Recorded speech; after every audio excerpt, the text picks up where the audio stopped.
You probably know the feeling when you realize that you are already close to the goal and you just have to take one step, a step that will change absolutely everything.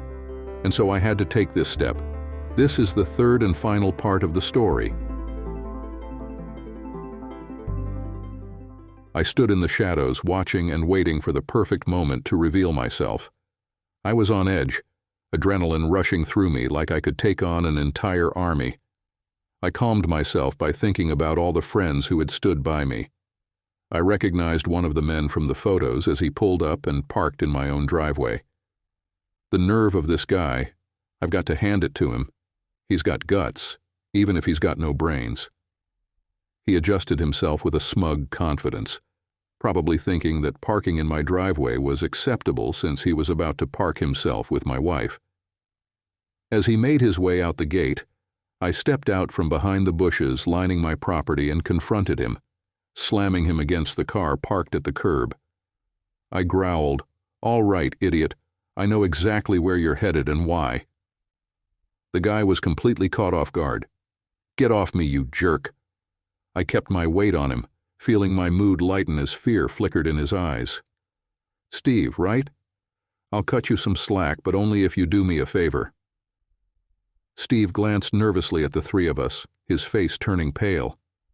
He might have been a sleazeball, but he was smart enough to know who he was dealing with and what the stakes were. The fact that he realized I was Kelly's husband told him all he needed to know. "What are you going to do, tough guy? I can just walk away and you can't prove anything." "So says you, idiot. You're parked in my driveway, and if you go back in there, I'll have you arrested for trespassing. I've got photos of you and my wife from the last time you were with her. How do you think I knew you were back tonight? While you're cooling off in jail, I'll be adding you to the lawsuit for alienation of affection, along with the others." Steve chuckled weakly. "Don't give me that crap. You've been reading too many detective novels or watching too much Boston Legal, moron. There's no alienation of affection law here in Australia." I smirked darkly. "I figured if you were dumb enough to sleep with someone else's wife, you'd also be clueless about what loss of consortium means." It was clear from Steve's expression that he had no idea what I was talking about. As I suspected, the Americans call it gas, and we call it gasoline. The same thing, but the name is different, and it doesn't mean a damn thing. But what really matters is that you'll spend the next 20 years paying off this debt, just like the rest of the jerks inside. Unless, of course, you do what you're told. I was bluffing. I actually had no idea how I was going to handle the legal side of the lawsuit, and the only photo I had of this guy was of him entering the house where Kelly already lived, which didn't really matter in court. Steve hesitated, his resolve faltering.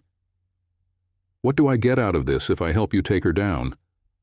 "Like I said, you get to walk away, and I suggest you keep walking. Or better yet, make it a run." I stood with Trent, the private investigator, and Colin, an off-duty cop who was close friends with Leonard, hidden just out of view as Steve nervously knocked on the door. Chad opened it and greeted him with a smirk. "Welcome to the House of Harlots. Come on in and take a number. We've got a hot and willing piece of action tonight." I cringed at the crude reference to Kelly, my supposedly devoted wife. Chad's laughter echoed, and before the door could shut, I burst in, Trent right behind me, camera ready to capture the scene. Colin flashed his badge, prepared to defuse any confrontation that might erupt. The only sounds were the crackle of static and the blinding flash of the camera. Does he have this thing turned on automatically? I couldn't help but think, and the thought of Trent making a James Bond-style jump with a gun at the ready almost made me laugh. Kelly was the center of attention. Trent was busy taking pictures from all sides while the other guys were having fun with my wife. Kelly's eyes widened in shock when she saw me standing there watching her, and she tried to pull away. I think it's not easy when you don't have a way out. It was only when the guy she was with noticed the commotion that she managed to awkwardly roll over the back of the couch in an attempt to hide. Benjamin just stood there with a blank expression on his face, wondering why the attention had suddenly shifted to him. I almost laughed at her behavior again. Did she really think that I hadn't noticed what she was up to? It's unbelievable. She's so clueless. She jerked her head up, looking completely dumbfounded, and screamed, "My God, no! This can't be happening!"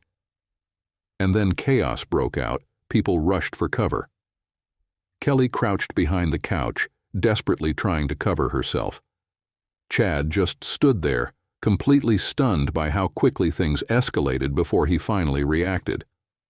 "Who are these people, and what the hell do you think you're doing breaking into my house like that? It's illegal, Barrymore, and I'm going to sue you so fast that your head will spin." I looked back and saw Pam hurriedly trying to free herself from her seatbelt. Right now, he just looked pathetic, and his anger seemed almost ridiculous to me. Steve ran away as soon as the others arrived, and no one noticed. I sneered at Chad. "You're right about this ending up in court, you pathetic piece of shit, but that's not what I'm going to be sued for." I turned to Trent. "Did you get what we need?" "Yes, mate, more than enough, and of the highest quality. I captured all their faces and a lot of interesting things." "This is a home invasion, idiot. Everything you have here won't be confirmed in court. You don't have anything, and we both know it." Chadwick's face showed fear and anger. I took a mini tape recorder from my pocket. You guessed it. It was the one I had been planning to buy for some time, and this seemed like a good excuse to spend $50. Senior Sergeant Peters had warned me that I needed proof of invitation. Otherwise, it could be considered a home invasion. I didn't care, and figured we could handle the legal issues later. I hit rewind and then play. "Welcome to the House of Harlots. Come in and take a number. We have one hot and willing piece of gash here tonight." I turned to Colin. "That sounds like an invitation to me, Senior Sergeant Peters. What's your professional opinion?" Colin flashed his badge and laughed. "It couldn't be more of an invitation if it were made of gold." I smirked at Chad as his face went white. "Just as I thought, you idiot. You and your kind are finished. Start counting your money." During all this chaos, the others were looking for clothes and desperately trying to hide. I was sickened by the sight of my wife, with whom I had lived for 6 years. I walked over to the table and noticed Kelly's purse. I turned her over and found her keys and cell phone, sorting through the other items inside.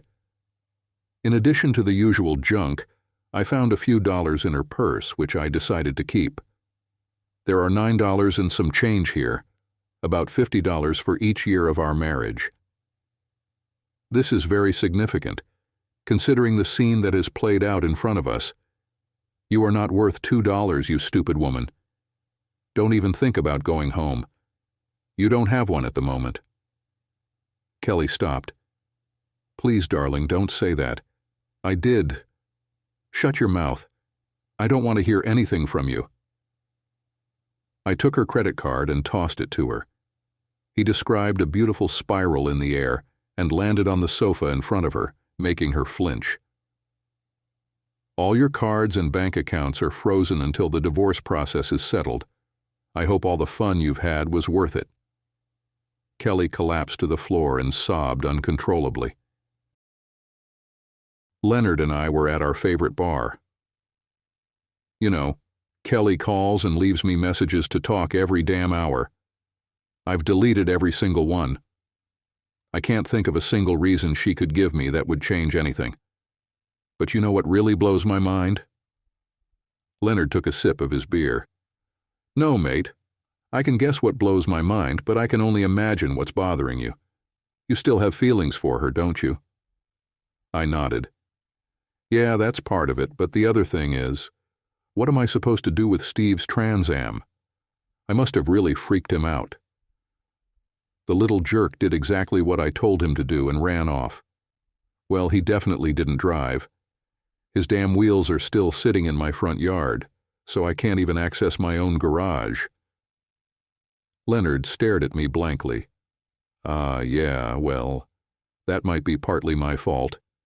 You see, I parked behind him when you guys went next door to break up the party. Steve bolted out of the house like his butt was on fire, saw that his car wasn't going anywhere, and took off on foot. I have no idea what he was thinking. I don't think he knew what was going on. It was just about getting the hell out of there and as far away as he could. Leonard was chuckling to himself when I asked in a more somber and defeated tone, "How long until it stops hurting?" His expression shifted to one of seriousness as he traced circles on the bar with the bottom of his bottle.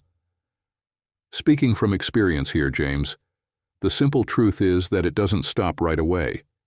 You're going to be in pain for a while, but with the support of good friends, you'll get through it. Trust me, I'm living proof of that. If it weren't for you and some of my other friends, I would have ended it years ago." I nodded sadly, gazing at Leonard's sympathetic face. It took us 6 years to build that marriage, and it only took her 6 months to destroy it, not to mention how long it took me to bury it. Leonard gave my shoulder a reassuring pat. "Look at it this way, James. It's always darkest before the dawn." I wasn't sure if it was the expression on Leonard's face or something else, but after a minute, I burst out laughing. "Where do you come up with this stuff, Leonard? That has to be the most cliched, overused saying I've ever heard." Leonard grinned at the shift in my mood. I had to admit that my sense of humor had saved me countless times whenever I was feeling down. The lack of oxygen up there in the stratosphere where your head is must be messing with your brain, son. I've got 2 ex-wives, not just one like you'll have, and I've heard all their stories more than twice. Want to hear more of them? Absolutely not. There's something I've been meaning to ask you. Have you spoken to Colin? Leonard shrugged. Yeah, he asked if I was with you last week. I told him we were fishing for the entire week to help you escape all this nonsense for a bit. Why do you ask? He asked me the same thing. Did he mention why he wanted to know? Leonard took another gulp of his beer. Nope. He just nodded and said he'd catch me later. Are you curious to know? I lifted my beer bottle. Not really. Here's to the ex-wives club. May they all rot in hell. We had just finished clinking our bottles when a woman's voice came from behind us. I watched Leonard silently say, "Oh shit, this could get a bit awkward." He started to tell me who it was behind me, but I raised my hand to stop him. "Hey, Marcy, how did you find me?" Marcy chuckled weakly. "Where else would you be? There's only one place you drink, the tavern, so who's to blame here?" I still hadn't turned around and was staring at the row of liquor bottles behind the bar. I knew I'd eventually have to talk to Kelly's parents, but I was hoping to delay it. Let me see if I've got this right. Kelly's probably at your place crying on your shoulder, telling you what a jerk I am, while I still have the house and everything in it according to the prenup. You're a smart woman, Marcy. Figure it out. The atmosphere was tense and Leonard seemed a bit uncomfortable, so to ease his mind I called over Gary, the bartender. "Another beer for me, and a Chardonnay for the lady." I gave Leonard a reassuring pat on the arm.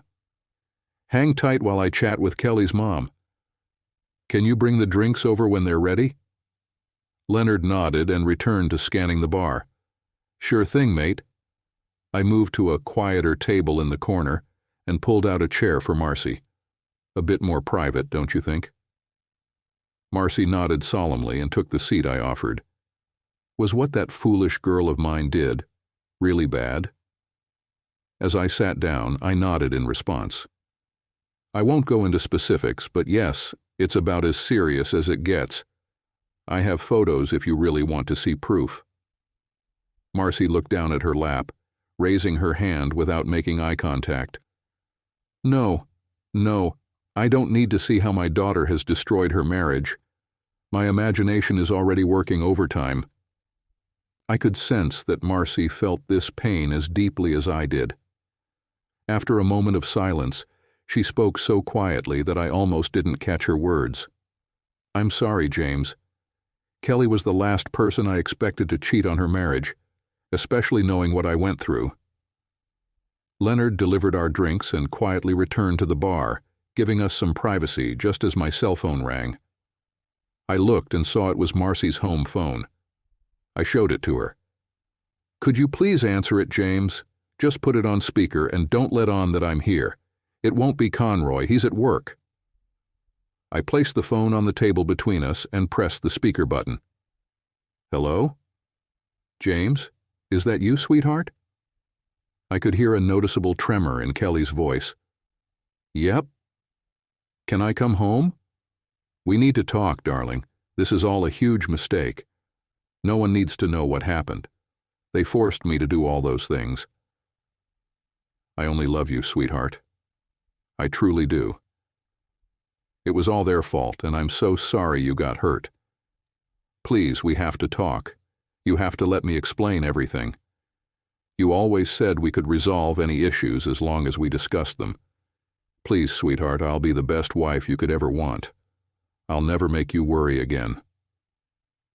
Marcy was pulling a pen from her bag and flipping a bar coaster over while Kelly was pleading with me. She wrote, "Damage control," and pointed at the phone. I nodded and asked, "Who don't you want to find out what you did, Kelly?" There was a moment of silence, and I pressed on. "Well?" Marcy decided to relieve Kelly of her distress. "Is it your mother you're worried about, Kelly?" she asked in a flat, threatening tone. Gasps filled the air as Kelly realized her mother had overheard everything she'd just said. "Oh God, is that you, Mom?" "You better pray for help, my dear, because you've made it clear that there's no one else who would even think of coming to your aid." You could hear Kelly sobbing as she understood her world had crumbled around her. "Mom, I'm so sorry." "Shut up, Kelly," Marcy interrupted, keeping her voice steady. "It's evident to me now that my daughter doesn't have the common sense God gave a grasshopper. Stop trying to think. That's what got you into this mess. From now on, all I want to hear from you is, 'Yes, Mom, do you understand?'" "Mom." "Kelly, for once in your miserable life, listen to me, you ungrateful child." After a minute of silence, I heard, "Yes, Mom." I realized where Kelly got her sharp tongue. I felt scolded even though she wasn't directing her words at me. Marcy's voice remained a low growl throughout the conversation. Most women tend to scream in a high pitch when they're angry, and as their emotions spiral out of control, their screams can become ear-splitting. Not Marcy. She was as composed as could be as she continued speaking to Kelly. "From my perspective, you have two options, Kelly, and even someone with a brain as small as yours should be able to make this choice. First, you hang up that phone, sit on that couch with your legs together, young lady, hands in your lap, and your head down. You will wait for me to return home, and then we will have a serious discussion." Marcy paused for emphasis. Notice I said to and not with. Do you understand me, child? Another long pause followed. "Yes, Mum. Option number 2. If you think you can't handle the first one, then hang up that phone, get off your pathetic backside, and walk out my front door. And Kelly, you will only take what you have left from your ruined marriage to a wonderful man." The silence was so thick you could slice through it, except for the persistent sobbing. "Yes, Mum." The spark in Kelly's voice had completely vanished. Normally, I would have felt heartbroken listening to her like this. "I'll give you 30 minutes to decide. Even someone of your intelligence should be able to make the right choice in that time. But remember this too, Kelly." A shiver ran down my spine, and I had to glance away to Leonard, who sat there with a serious expression. It felt like the lever on the gallows was about to be pulled as I listened to Marcy continue. "If you choose to leave, then you better keep walking, my dear, and don't you ever come back. You'll be on your own, you foolish girl, and I can't see you lasting more than a few months before you end up on a slab in some morgue. Are you listening to me, Kelly?" Despite my anger at what Kelly had done, I couldn't help but feel a twinge of sympathy for the challenges she would face ahead. She responded, Yes, Mum. Good. In 30 minutes, Kelly. I hope you make the right decision, but the choice is yours. Now, I want you to apologize to to James, for all the trouble you've caused him, and then say goodbye. A long silence followed. Kelly! Marcy snapped, irritated. Then there was a gasp from the phone, followed by sobbing. I'm sorry, James. Please forgive me. I don't know what came over me. I'm so sorry. I'm sorry, Mum. I'll think about what you've said and make a good choice. I promise, Mum. By the end of her apology, Kelly was crying into the phone. Say goodbye, Kelly. Goodbye, Mum. Goodbye, James. And I'm so sorry. The connection was lost, and I sat there unable to meet Marcy's gaze. I don't know what to say to you, Marcy. I loved Kelly with all my heart. She was the part of me that made me whole. When she let those jerks in, when she did that, it felt like she was allowing them to hurt me. Yet it seems she doesn't share the same feelings for me, I said, turning back to face her. Marcy lifted her face, tears streaming down like raindrops from a leaf, and she didn't even attempt to stop them. You don't have to say anything, James, she sniffled, sobbing. I think I understand what you're trying to say. It's both the same and different for us women. She lowered her head again, tearing her tissue into tiny pieces. I remember how I felt when that jerk of an ex left with his new girlfriend. It shattered my heart that he could throw me away like that, especially after I gave him everything, my love and support. It nearly destroyed me. I don't know what happened to her. She was such a good girl, or so I believed. I just can't comprehend it. She brought her hands to her face, crying. My heart ached again for this poor woman, enduring more pain at the hands of her own flesh and blood. All I could do was shake my head in disbelief. I don't understand it either, Marcy. If it helps at all, the first 5 years were amazing.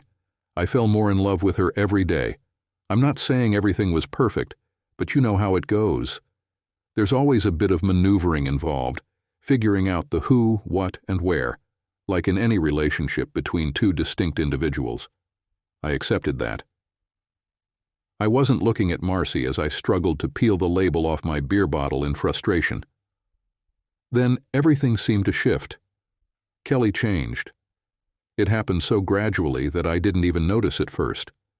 Eventually, it turned into a battle for dominance, where it was all about who controlled the marriage.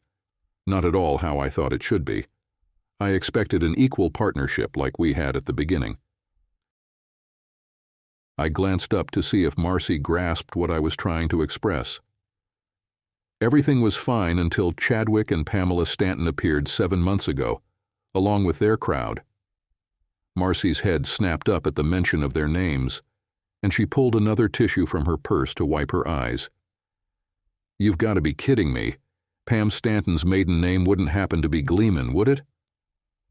When I nodded, she continued, Let me guess, that airhead Vavers, along with that despicable Dalton, and I suppose her little friends, Tracy and Sue Kenmore, were there too. The last names have changed, but you got some of their first names spot on. You might be thinking of Elizabeth McIntyre for Vavers. I don't know any Daltons, but if it's Caroline Dalton, then that's her. I haven't encountered a Tracy, but Suzanne is one of them. You seem to know them better than I do. Marcy's expression shifted from distress to outright anger in mere seconds. You bet I know those troublemakers. I had to pull Kelly out of 10th grade and switch schools just to keep her away from what they call the Dalton gang. Carol is a perfect argument for euthanasia, and Pam makes a strong case for female circumcision. If I had known she was hanging out with them again, I would have told you to get her as far away from them as possible. How long have they been back? From what I understand, Kelly reconnected with Carol about a year ago. I thought she had mentioned it based on how she spoke. I got the feeling you were okay with her friends. Marcy scoffed in anger. Not a chance. Her choice of words caught me off guard. I had never heard Marcy curse before, not even when she was embarrassed. Now I see why she's been hiding in her room and avoiding discussing what happened. Just wait until I get home. That foolish girl will be wishing she were in a morgue by the time I'm done with her." I was still deep in thought and remarked, "I realize I've mentioned them a bit, but I've always referred to them by their last names, which are different from the ones you're familiar with. It seems we've missed something here.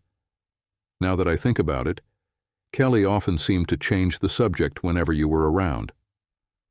Marcy shrugged, and I continued explaining my efforts to save our marriage, watching her expression harden. I raised my hands. "Don't worry, I won't enforce the codicil. She can keep what she brought into the marriage as stated in the original prenup. I'm not going to contest that." What Marcy said next stunned me. "Don't you dare, James. You deserve what is rightfully yours. If my foolish daughter signed something so clearly stated and still chose to cheat on you, she should face the consequences." Marcy relaxed a bit. "Don't worry about Kelly. I'm sure she'll be home by the time I get there. One thing I know about my daughter is that she hates being alone, and my threat to stay away will be enough to make her face the music. I'll make sure she doesn't go hungry, but she'll be cleaning up and doing whatever it takes until she can stand on her own again." I just sat there, realizing how incredibly fortunate I was to have parents like mine. If Kelly thinks everything is settled except for the arguments, she's in for a painful surprise. Marcy lingered a bit longer in silence.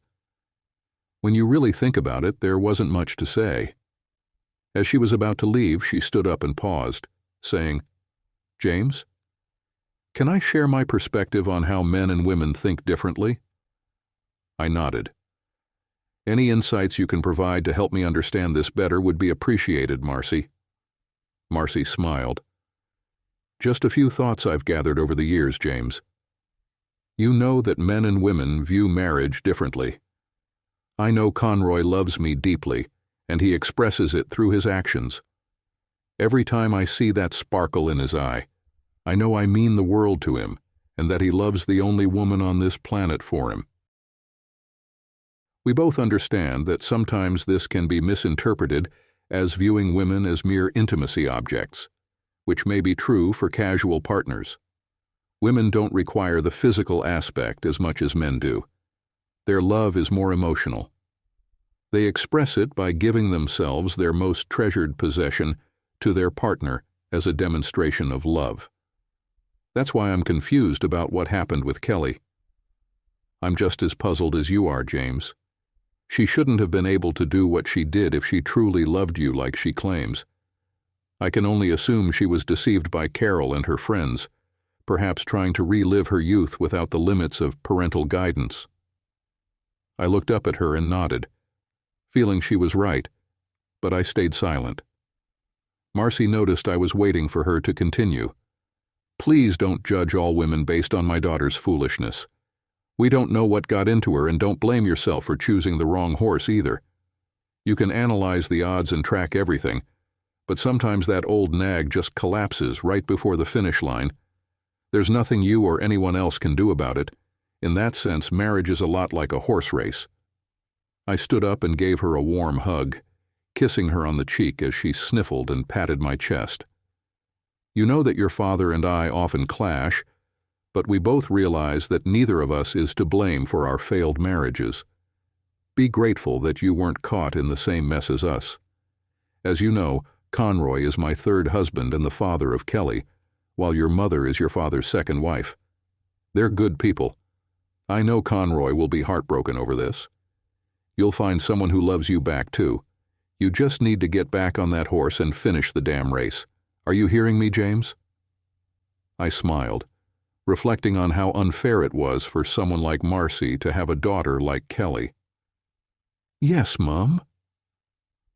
Marcy's face lit up with a teary smile as she affectionately patted my chest again before turning away one last time. "Be good and don't be a stranger. I have a wayward child to deal with, so I'll see you around," she playfully called over her shoulder as she left. It made me think about all those silly mother-in-law jokes. I actually got along better with her than with her daughter. How crazy is that? As I walked back to Leonard to update him on my conversation with Marcy, I remembered how I first met Kelly at the Melbourne Cup. Kelly and Marcy had entered the fashion on the field competition together as a mother-daughter duo and won easily. I was captivated by Kelly right from the start. Marcy is a huge racing fan, but she rarely places bets. Her first husband put her off that. She just loves the thrill of race day. Oh, and I didn't mention that Marcy taught me everything I know about horse racing. She's the nicest person you could ever hope to meet, without a doubt. Marcy offered me a sympathetic smile and affectionately rubbed my arm as she walked by and exited the courtroom. I watched Kelly approach me after the decree nisi was finalized. I couldn't help but think, 6 years to build the marriage, 6 months for her to destroy it, and now 6 weeks for me to put it to rest.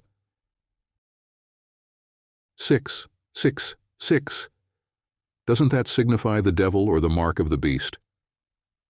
I wasn't entirely sure, but it felt painfully fitting. I was officially single again, and I felt no joy in seeing the marriage I had fought so hard to preserve come to an end. It didn't have to turn out this way, James. I've always loved you, and I still do. You never answered my calls. You wouldn't let me explain what happened.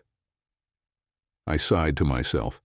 She looked her best, dressed very conservatively. Marcy must be selecting her outfits, or only allowing Kelly to wear her more modest clothing now.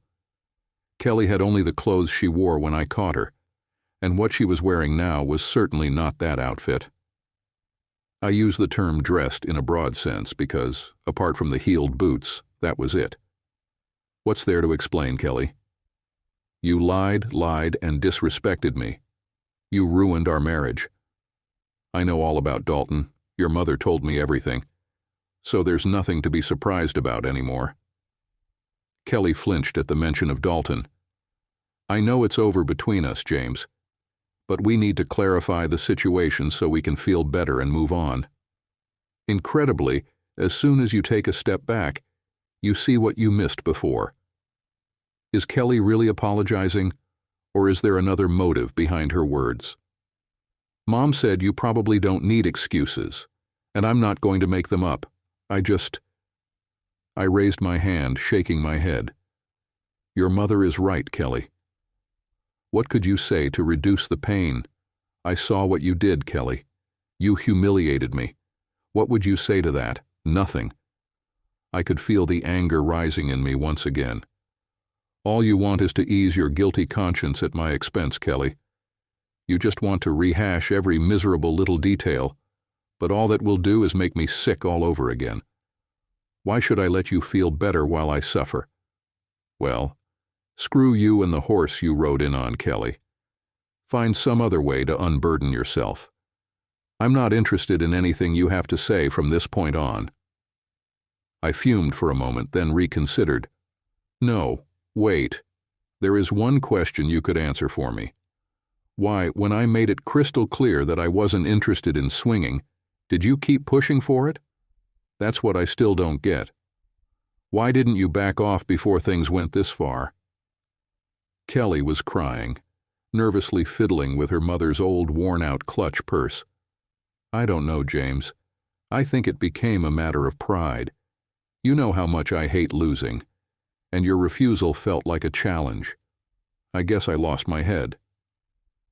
Surprisingly, what she said actually made sense. Tell me, Kelly, did you ever truly enjoy our time together in the bedroom? Was your affection real, or was it just some form of control, something you felt obligated to give in exchange for what I did or gave to you? She looked at me, puzzled, and at that moment I realized her understanding of marriage was completely twisted. To Kelly, marriage was a game of winners and losers, and in her mind, there was never going to be a win-win. For her to win, someone had to lose, and in this case, it was me. How messed up is that? Before Kelly could respond, I heard a voice say, "Hello, stranger." Instantly, I knew who it was. Why do women always think it's okay to sneak up on me like that? I turned and greeted her. "Hi, Michelle. Good to see you. What brings you here?" Standing beside her was another woman. "And Sarah, too. What a nice surprise." "Hello, Sarah. It's been a while. You're looking as stunning as ever." Sarah smiled. "It's been too long, James. Way too long. You're looking just as good as I remember. I owe you an apology for my role in the deception. But I had a job to do. I hope you can understand that." I smiled back. "No hard feelings on your end. It wasn't your fault, Sarah. Did you really get stood up by a date, or was that part of the act?" Sarah blushed. "Oh, I definitely got stood up. But you were so kind and tactful when you turned down my advances, so I forgive you." I gave each a kiss on the cheek, and they both smiled. I have to admit, I was eager to see them again as well. Kelly was taken aback. "Who are these two witches, and what are they doing here?" Michelle giggled. My, what a mouth on her, James. What did you ever see in her?" I figured it was a rhetorical question, as she quickly shifted her focus to Kelly. "Don't you recognize us, dear?" "Oh, that's right. The agency only gave our descriptions, no actual photos. We're the women you so foolishly threw your husband at, and we're here on a mission." With that, she spun around. "Not bad, right? You paid a lot for the best. I make you look like a bag lady, don't I? Does it make you feel a bit sick inside?" It probably didn't do Kelly's self-esteem any favors that she was wearing her mother's old clothes. I thought to myself, this must be the female version of the name-calling we guys do. You know what I mean? Like, "What's up? Come on then. You want to go? Come on, take a shot and I'll knock your head off." But bloody hell, I can already see a cat fight brewing, and I'm not too keen on getting in the middle of it. Ever tried breaking up a cat fight? Well, don't. Trust me, you'll come out worse. They've got claws that could put a wedge-tailed eagle to shame. For your own good, just don't.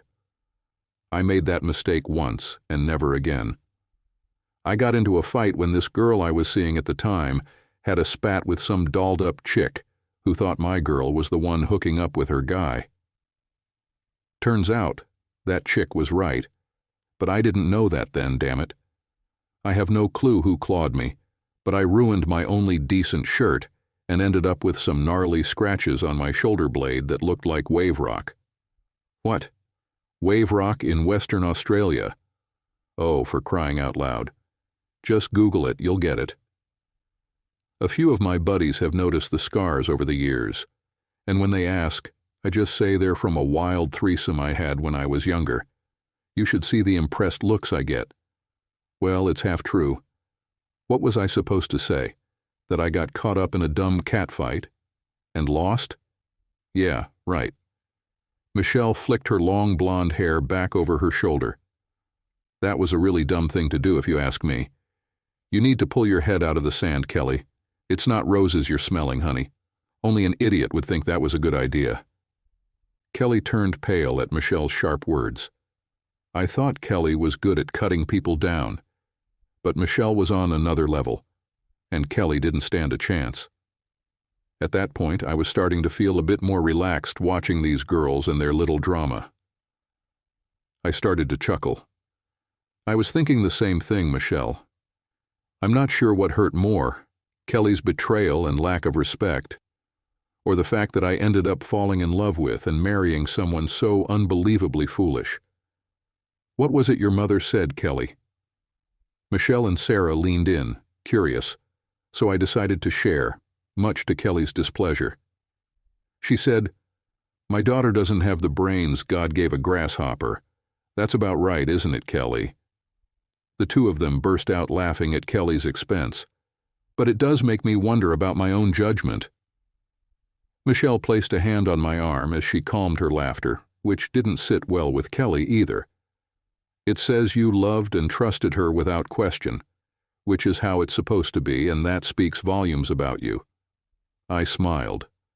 So how did you know I'd be here? Michelle chuckled again. Did you forget? I used to work for an agency that gathers intel on people. I've been keeping tabs on you since our dinner. She smirked. I almost bumped into you at that bar you frequent, but some older woman beat me to it.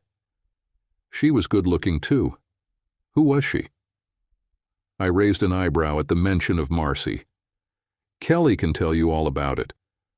After all, Marcy and I were having a hands-free conversation with her at the time, weren't we, Kelly?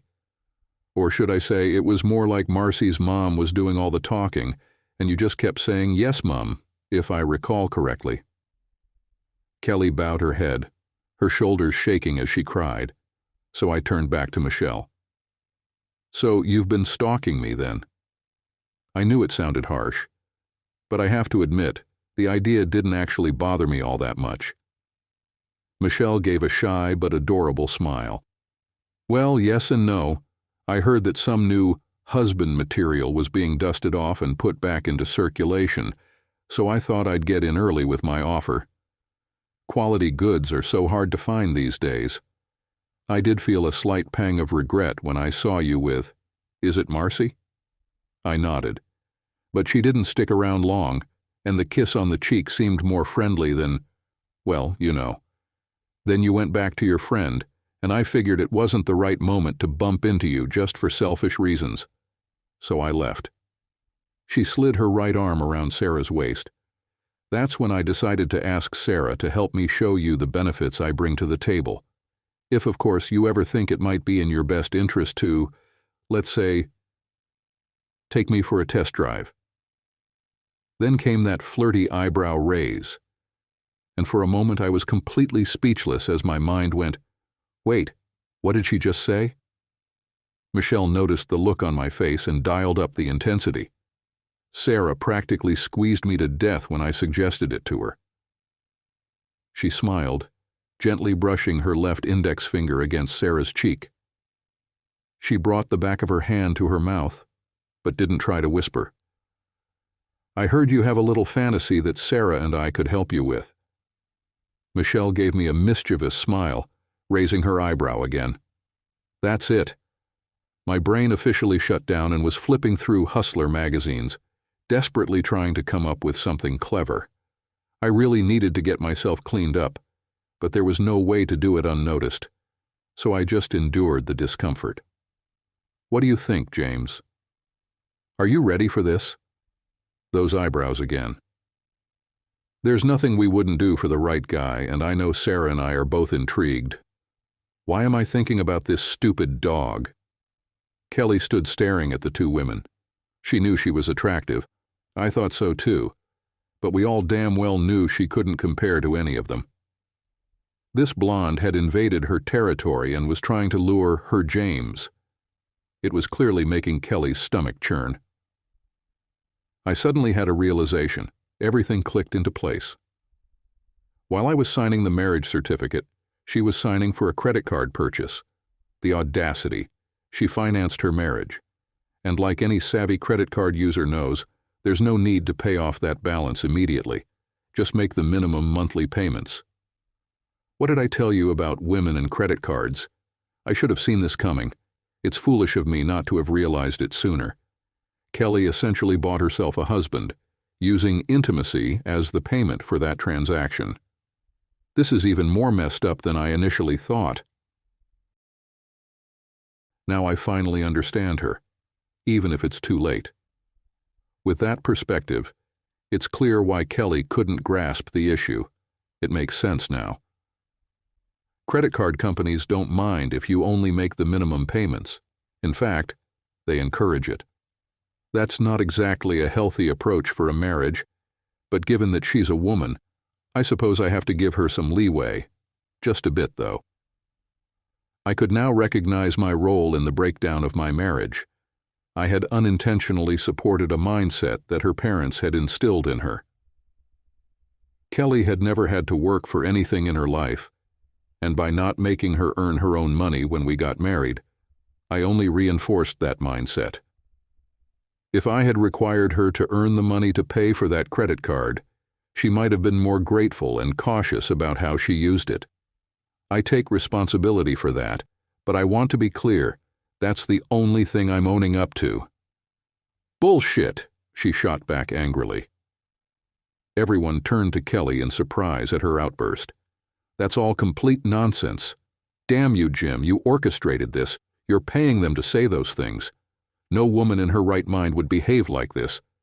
This is just to throw it back in my face as revenge for cheating on you." "Oh, that's a rich statement coming from you, Kelly," Sarah interjected. "This is from someone who threw her husband to not one but two other women, and then plays the victim when she gets caught in her own web of lies and deceit. We know who isn't in her right mind here, Kelly." "A what?" Kelly snapped. I have to admit, even Michelle and I were taken aback by that. Sarah smiled patronizingly at Kelly. "An addlepate. Look it up in your Wiktionary.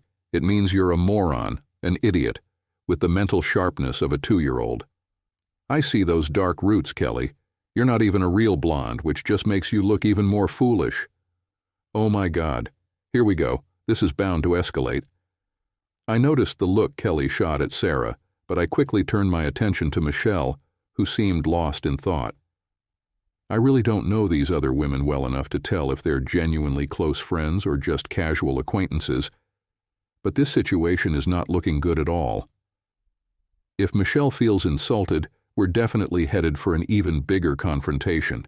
I can just feel it. I was seriously searching for a place to hide. Did I mention that Sarah is a redhead, Michelle is blonde, and Kelly is a bottle blonde? I did? Well, now you can understand why I'm looking for a hiding spot, especially at this moment. Michelle blinked a few times and slowly turned to Sarah. "Thanks for that insightful comment, sweetie. I'm not sure how I feel about it. I love you too." Sarah just gave her a playful smile. "You're welcome, my dear. I feel the same way. Maybe I should have added, except for those present." Michelle frowned, as if the second remark hadn't changed anything. I felt a wave of relief wash over me, and I started laughing so hard that tears flowed down my face. I raised my hands in mock defense. "I swear to God, Kelly, I didn't know anything about it. It didn't even cross my mind. But now, after this conversation, their offer has become much more attractive. I'm definitely interested in working out the details of Michelle's seduction plan."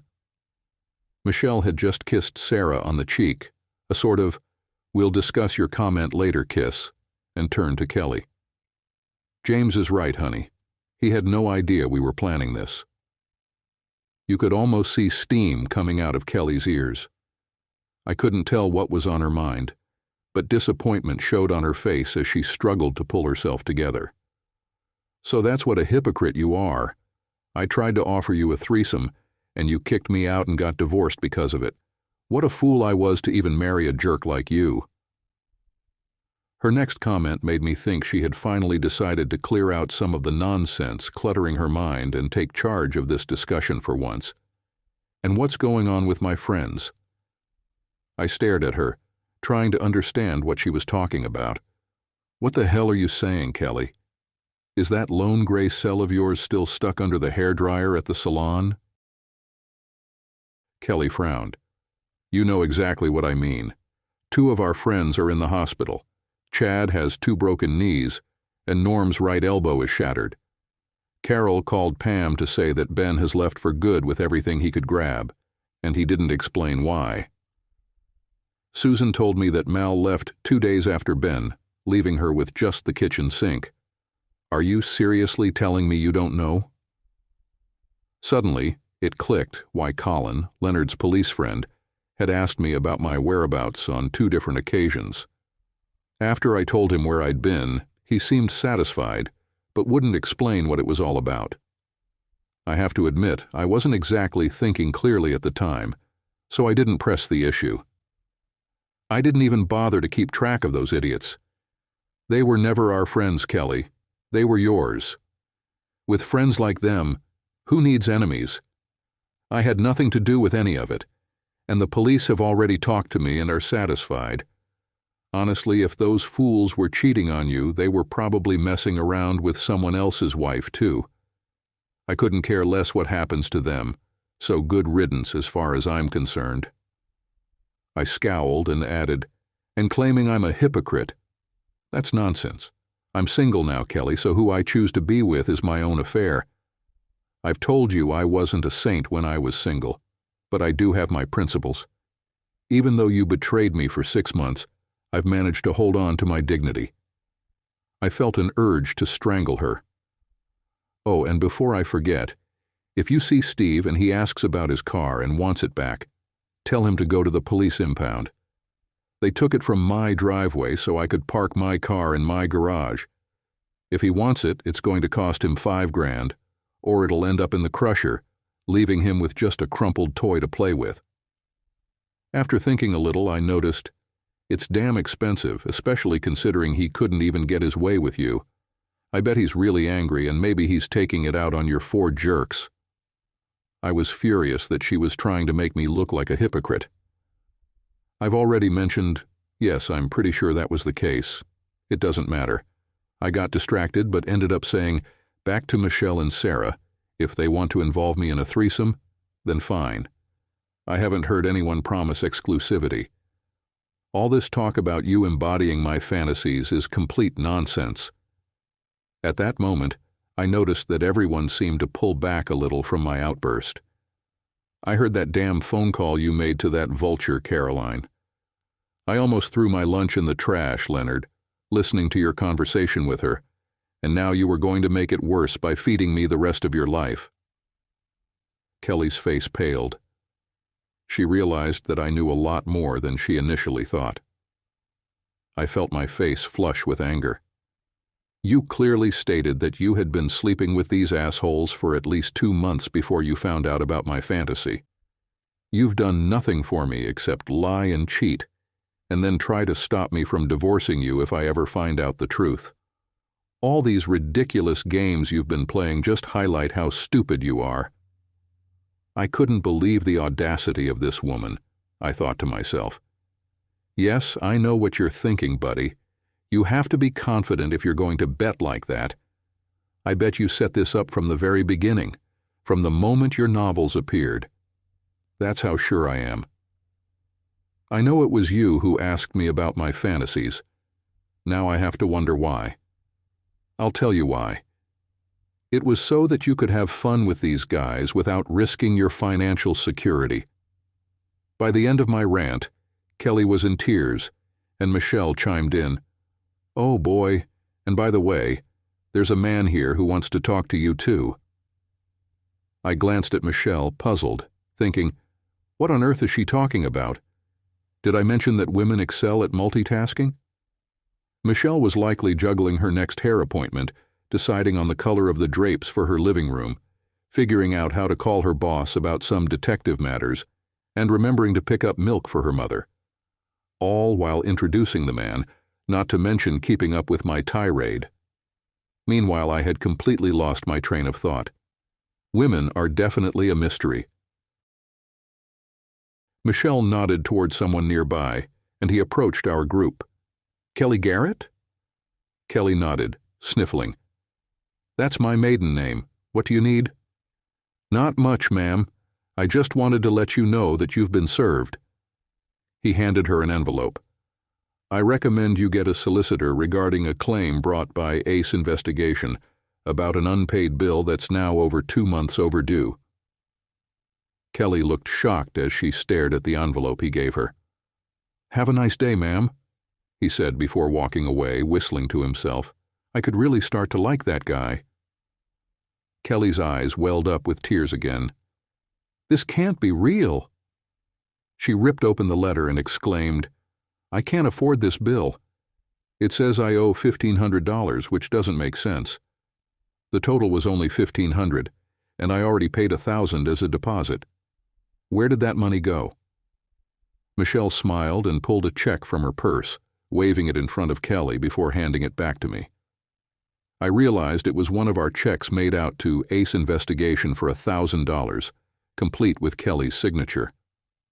Michelle continued, "You're right, Kelly, but I was able to persuade Brock not to cash that check and to charge the full amount to your account instead. He agreed with me, saying that the check would likely have bounced anyway, considering James probably knew about it and had likely locked the account. He also mentioned it was a cowardly move. Shame on you for trying to use James's money against him just to get yourself a free pass. Kelly was about to respond in kind, but Sarah spoke first. Michelle's right, honey. Brock is a really good guy if you stay on good terms with him. But be careful if you upset him the way you did. If I were you, I wouldn't call him in for another surveillance assignment. He can just reach for the phone and drag you one at a time, and then shove you headfirst into his paper shredder. We all sat in silence, watching as the sickly pallor on Kelly's face turned to sheer horror. Then Sarah intervened again. It's just touching, you fool, to make your husband pay for his own humiliation. Kelly turned to me, sobbing, You and that damn prenup have left me penniless. I don't have a penny to my name, let alone the money for this. I have no clothes, no place to live, no car, and now no life. I don't even have the qualifications to get a job. What am I supposed to do now? By this point, the makeup had completely spread over her face, leaving traces of tears. I paused for a moment. Don't give me that nonsense, Kelly. There's not enough justice in this world for that to happen. Remember, I was there during your heart-to-heart with Mom. You won't starve, but let me tell you this, dear. I wouldn't wish what's coming to you at your mother's on my worst enemy. After your mother gets through with you, I doubt you'll be sitting comfortably for quite a while. I considered what Marcy had said and decided to borrow a page from her playbook. If that option doesn't appeal to you, there's one qualification you've been working on for the past year that might help you avoid trouble, sweetheart. I've heard there's an opening at 5th and Ann Street. Just be sure to keep up with your medical checkups and use con-oms. You've probably got 5 to 10 good years left in you. Oh, and remember, Kelly, no showing up at Mom's place, and definitely not at mine. Kelly cried out and stomped her feet. This isn't fair, James. She's driving me crazy. You have no idea what I'm going through. If the roles were reversed, I wouldn't have touched the prenuptial. You can't leave me with nothing. It was clear that Kelly wasn't interested in reconciling as she claimed, nor did she care about salvaging our relationship. No, it seemed she was making one final desperate attempt to secure enough money to escape the chaos her mother was about to put her through. I sneered at her again. You forget, Kelly, I was married to you for 6 long years. When it comes to manipulation, you're just like your mother. I know exactly what it's like to be controlled from sunrise to sunset, so spare me the dramatics. Leonard helped me draft the codicil, and he understood your nature better than I did. As he told me, I'm not held back by your feelings for Kelly. He was the one who urged me to include that 10-year alimony clause. He knew your eyes would light up at the thought of dollar signs, making your face look like a slot machine. I was furious again. We both know you would have fully taken advantage of that clause, and I would be the one suffering the consequences. Do you remember what you said during that call with that awful Caroline? If not, he'll be paying me for the next 10 years to mess with anyone I want. You have no compassion at all, Kelly, so don't expect any from me. At that, Kelly sank to the floor in defeat, crying into her hands. I took a deep breath to calm myself. Thank you, Kelly. I'm glad we had this conversation. I feel much better now. Yes, 2-0, game over, I win. Okay, I'm gloating. So what? I opened my arms for Michelle and Sarah. Shall we go, ladies? We have some negotiations to handle. It would be our pleasure, James. They both responded with big smiles on their faces. As we walked away, Michelle remarked, Oh, by the way, Brock says there's no extra charge. I gave her a puzzled look, and she put her finger to her lips and nodded toward Kelly. She whispered, It's not as bad as she made it sound. One will be limping for life, and the other's tennis career is over, but at least they'll survive. The other 2 cowards will be watching their backs for a long time. I shook my head. One more question, if you don't mind. Why wasn't I informed about this? Michelle smirked. Have you ever seen the movie Independence Day with Will Smith? I nodded. Well, you know the idea of plausible deniability. Brock knew you were out fishing with your boss. I've never seen him so angry, so he took that chance to have a little talk with Kelly's crew about cause and effect. He figured that when the police showed up at your door, you'd react just like you did, without any signs of guilt, and it looks like that strategy worked perfectly.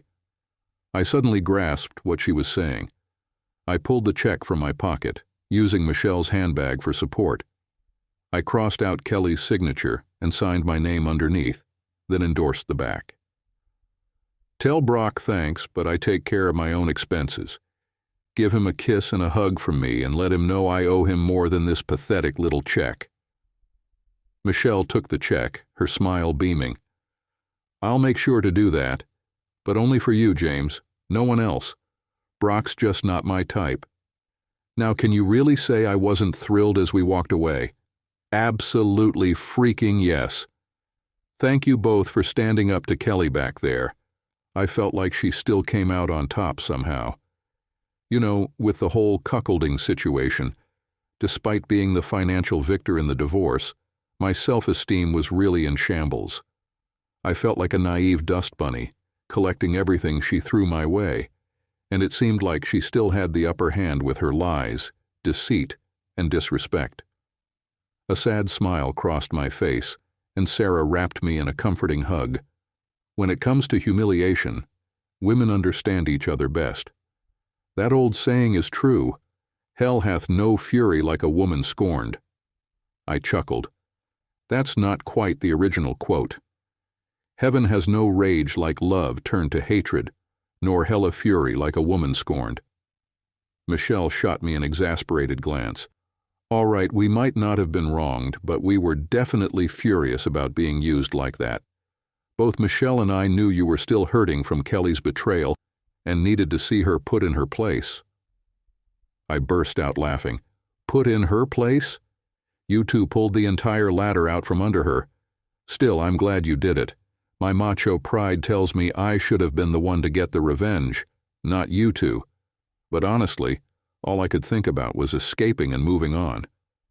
With everything Kelly's mother has planned for her and what you just did, I feel a bit like a damsel in distress, and you three are my white knights coming to my rescue. I felt my cheeks heat with embarrassment. I'm not sure how I feel about that, but I think a lot of tender, loving care will help heal my bruised ego. I've never seen her so upset in my life. That little bit about letting me have my fantasy didn't just break her spirit. It shattered her completely, and I appreciate it, even if it was mainly for her own good. By the way, who's your type? Michelle looked at me with a playful grin. Who said it was only for her benefit? My expression must have shown my confusion. My brain was racing with ideas, leaving me speechless, while both women giggled. Go home, James, and don't stop there. Michelle and I looked at Sarah, mouths agape in confusion. She looked back at us and said, What? I've always wanted to say that. We all burst out laughing.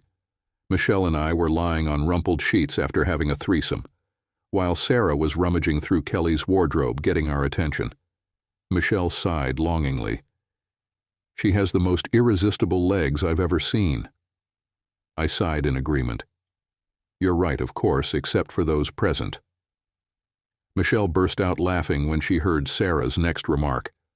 Shut up, James, there's no need to remind me of my mistakes. I turned over. I'm curious about how you feel about kneeling at the front door dressed only in what you're wearing now, holding a stubby? Sarah shrugged while Michelle chimed in. I'll give it a shot, as long as there's something in it for me. Sarah nodded in agreement. If I have a good idea of what James is planning, I'm pretty sure we'll get something out of it. Both women burst into laughter. I propped myself up on one elbow. What do you think, Mickey? Want to try that heads and tails game again?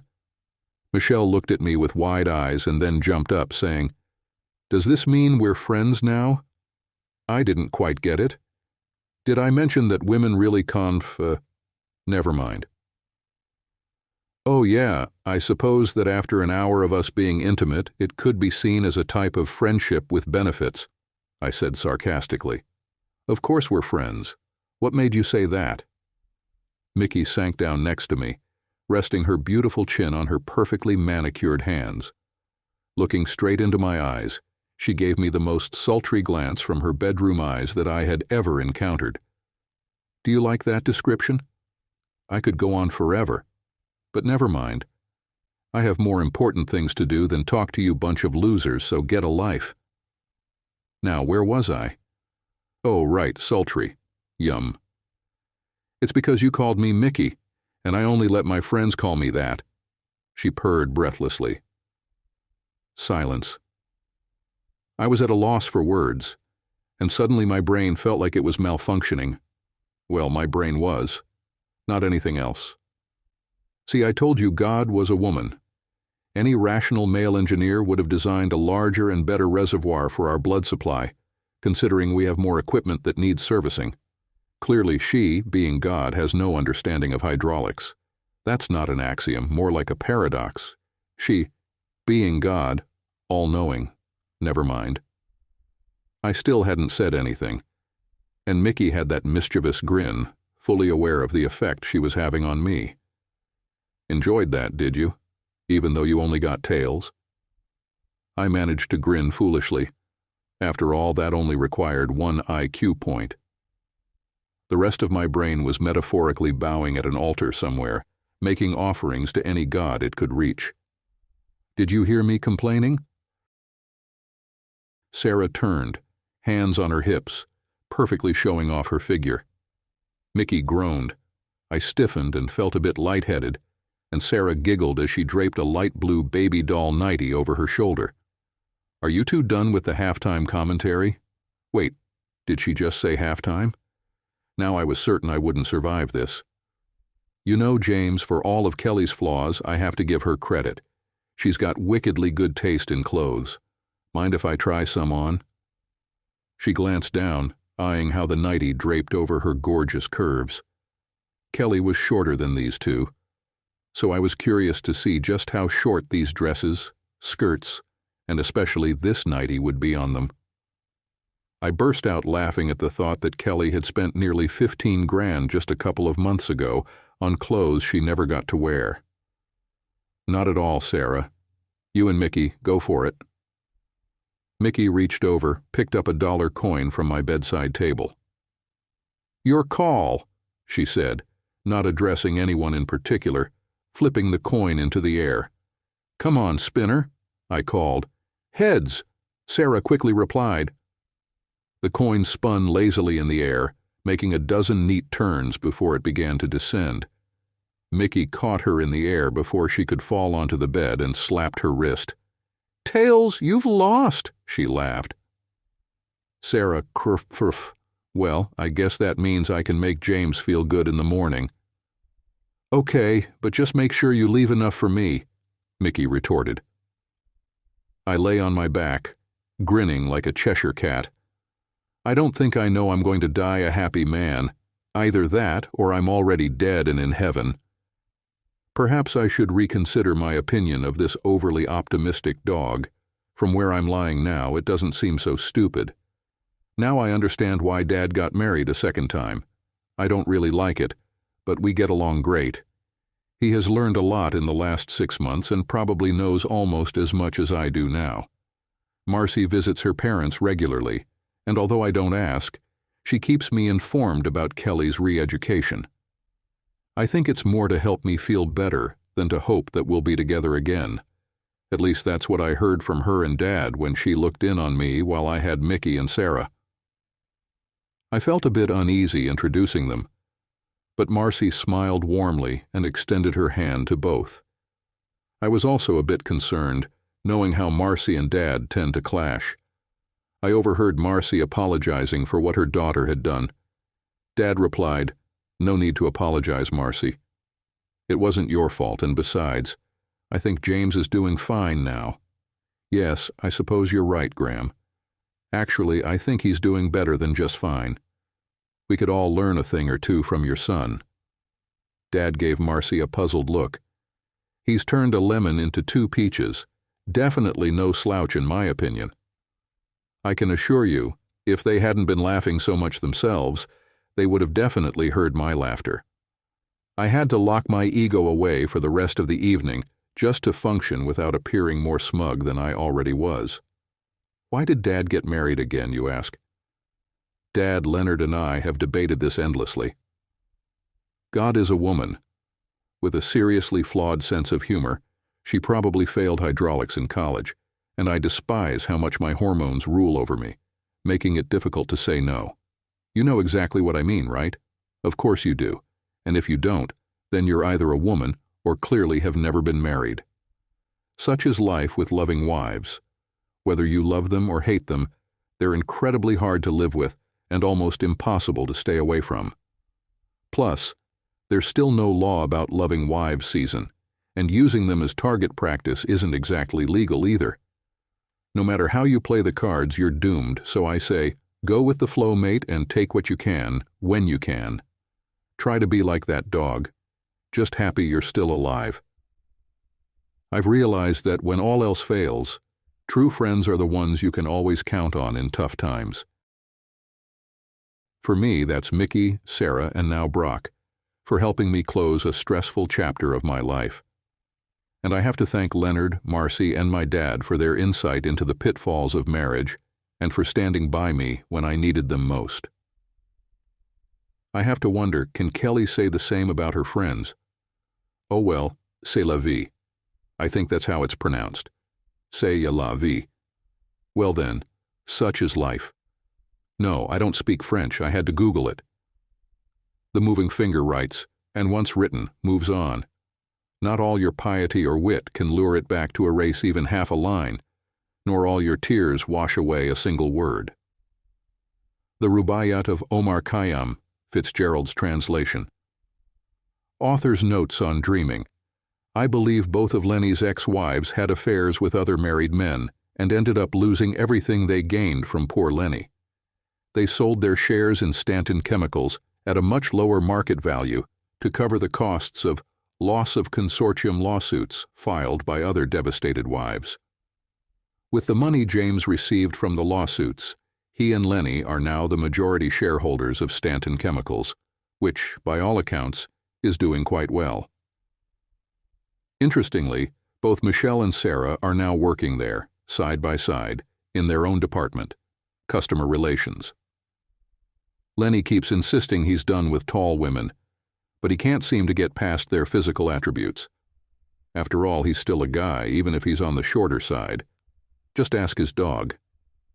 He's with someone new now, and he takes great pleasure in resting his head on her chest. That's right. Even though he claims he's moved on, his body seems to have other ideas. He's glad to see James happy again, and after recovering from the fatigue of his past relationships, Lenny's new lady is also quite pleased. More blood flow for obvious reasons. Chad had to quit running to stay fit because of his knees, and now he's focused on growing his beer belly, much to Pam's dismay.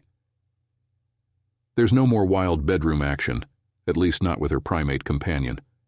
Norm had to give up his membership at the exclusive tennis club due to a severe case of tennis elbow. He's also gone a bit deaf after being hospitalized. EB, Beth, Liz, and Elizabeth, they all haven't noticed that no one is really talking to them anymore. In fact, she hasn't realized much at all, and the group seems content chatting among themselves. Meanwhile, the tax office is investigating Norm's tax returns for the past 10 years, as there's a suspicious discrepancy in the dependents he's claimed. As for Ben and Mal, they've completely disappeared from the scene. None of the girls talk to Kelly or to each other anymore. They all keep to themselves now. For purely selfish reasons, I like to imagine Kelly went through a few rough, lonely years, working a minimum wage job, trying to pay off her debts and eventually saving up enough to move out of her mom's house. But not before her mom gave her a serious verbal wake-up call. After that, she might rent a small one-room apartment for some peace and quiet, paying her dues and reevaluating her priorities. Eventually, time passes, and she does meet a husband, whom she adores completely. Why not make her gay, you ask? Well, for selfish reasons, I'd rather never cross her path again. LOL. James ends up marrying Michelle after a fascinating, intense 12-month courtship, complete with a prenup that Michelle drafted herself. That prenup made it clear she didn't intend to bring other men into their marriage. However, during her time working with Sarah, she developed a taste for female companionship. She doesn't see it as being a cuck queen, since they both enjoy Sarah's company together. Although Sarah doesn't officially live with them, she spends a lot of time helping Michelle fulfill James's fantasies. All right, folks, don't roast me for that last part. I'm still sore from the feedback on the first chapter. Feel free to decide each character's fate in your own way. Personally, I need something to fantasize about too.